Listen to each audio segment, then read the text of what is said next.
Hi everyone, I'm Jack Remling Raconteur, and I hope that you're doing well. It is March Mystery Madness here on BookTube. March Madness with college basketball for the men and women in the U.S. is tipping off this week, so I wanted to share some thoughts on a crime novel. Last week I reread The Killer Inside Me by Jim Thompson, an incredibly transgressive book when it was first published in 1952.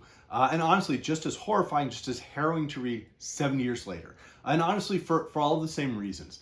This is a book in which Thompson is wrestling with his relationship to his father, his relationship to the corruption and the greed, the me culture that he sees in the U.S., that he saw during the Spanish Civil War in the 1930s, that he saw in his work with the labor movement. And the way that he's wrestling with all of these and essentially taking as bright a light as he can and trying to shine it on this sewer that runs underneath the American dream. And it's a book in which he's getting at the sense of corruption, how power is corrupting an individual or a family or even in an entire community, and the way that blood guilt then washes into others and just becomes wanton cruelty and harms others in detail. And so it is an incredibly brutal book to read. It is unflinching, it is true, but it's incredibly brutal. I am cautious to recommend it to readers for that reason.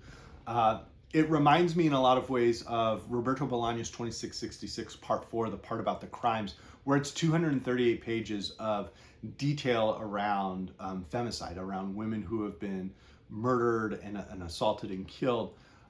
It's that type of writing. It is a book in which Thompson is taking us into that dark heart at the core of this greed in the American dream, and never looking away. And never allowing us to look away. We're having to sit with the killer, the titular killer inside me, Lou Ford. Thompson gets into his psychology in a way that was almost unprecedented for the 1950s from a pulp novel or a noir novel.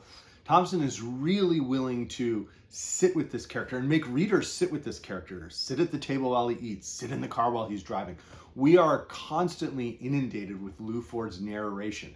Some of it, smart alecky, where he thinks he's getting one over on his, colleagues or the other members of his community in a West Texas oil boomtown. We are privy to his thoughts as he plans murders. He tells us, I on this day I killed so-and-so. And then he goes, but I'm getting ahead of myself. Let me take myself back. Here's what was going on in the intervening 2 weeks. But we know he has this just dry, laconic way of narrating how he's doing these killings. We have, in many ways, a precursor to Cormac McCarthy's Judge Holden from Blood Meridian, or certainly a descendant of Shakespeare's Iago, a narrator who is convinced he's smarter than everybody else, convinced that he can pull one over on everybody else, and who is willing to kill off the cuff, but is also willing to lay and plan and allow his plans to unfold, entrap others to lead them into this situation where they'll be the victim, and he can blame them. And it's very methodical at times. It is incredibly just unflinching and raw. And so if that's a book that is going to trigger things or bring up those feelings, I really honestly caution readers from this book. But if you're willing to take an unflinching look, as Thompson was, this is a book that is just as true now as it was then. Lou Ford is a deputy sheriff.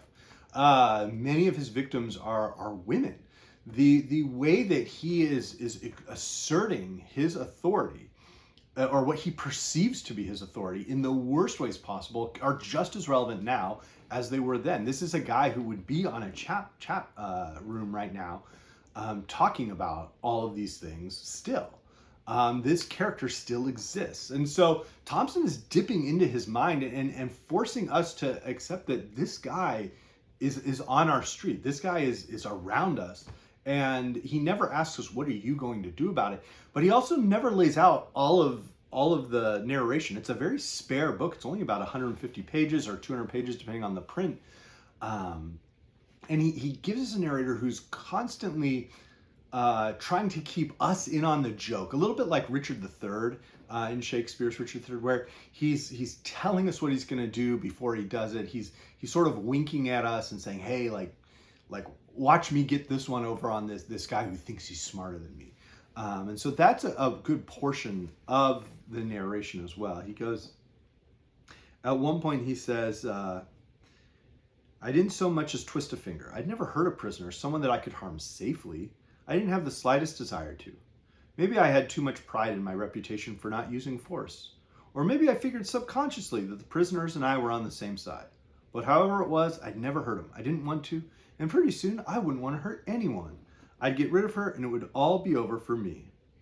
For all time. And that's this sense that this character has, that if he can just kill this one woman who's dredging up these memories of violence, then he won't have to kill anybody else. And he says, I'd never hurt a prisoner. And we'll see that's not ultimately going to be true. This is a guy who, when he has power, when he has ability, will use it to harm people. He in the very first pages, he's harming, he burns someone with a cigarette, a cigar, who reaches out, to ask for a little bit of money. And he burns that person. He's constantly trying to exert his aggression and his perceived authority in these small ways where he's trying to pretend as a narrator that he doesn't have that much power. But it's clearly more than others have around him, and we start to see the viciousness of this cruelty unfold. In another passage, Thompson has him talking about with another character. Let's see. He talks about a guy who will like clip out the newspaper articles whenever he's involved in a case.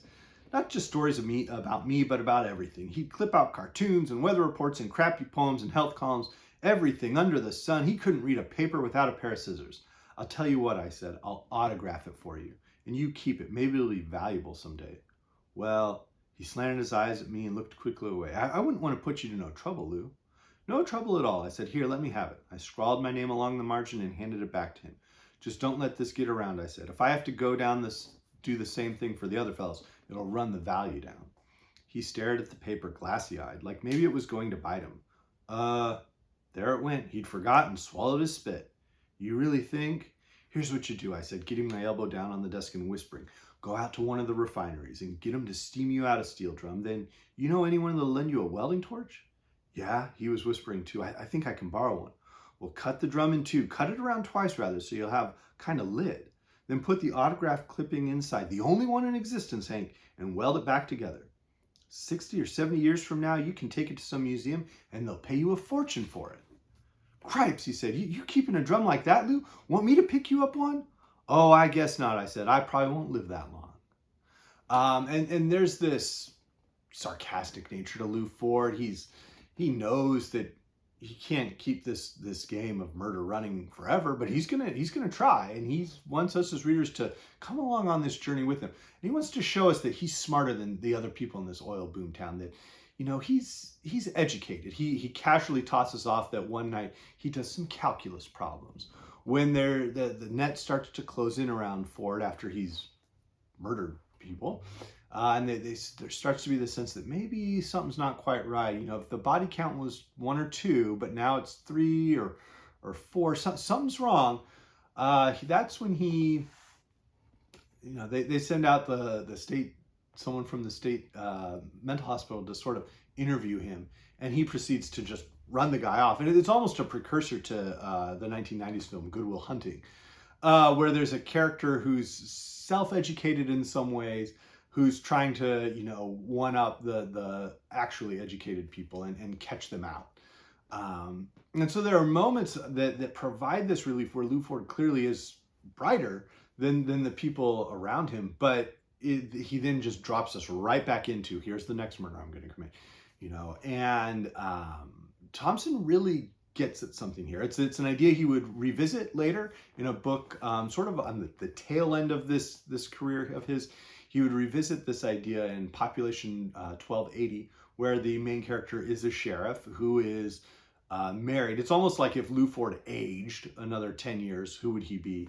And that's the character there in Population 1280. And it's more obviously funny. There's a great gag involving an outhouse, but there's also just as much violence, just as much like graphic violence, detailed violence, where we see how Lou Ford attacks these people, and often it is just with his hands. Like he will attack someone and beat the person to death.